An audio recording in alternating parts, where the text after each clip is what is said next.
Hello and welcome everyone. In today's video I will show you how to share playlists on Apple Music. To do this it's very simple. You have just to go to Apple Music.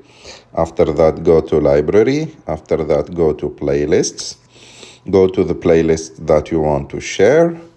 And after that there is multiple options. The first one is to click on that icon, like to invite people and share that playlist with them so they can collaborate with you.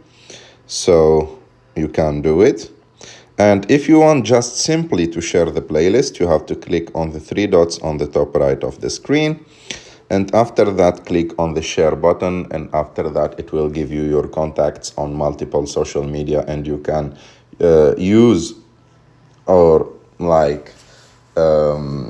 send it to contacts from whatever social media app you are using, or also you can just copy the link and send the link to anyone that you want.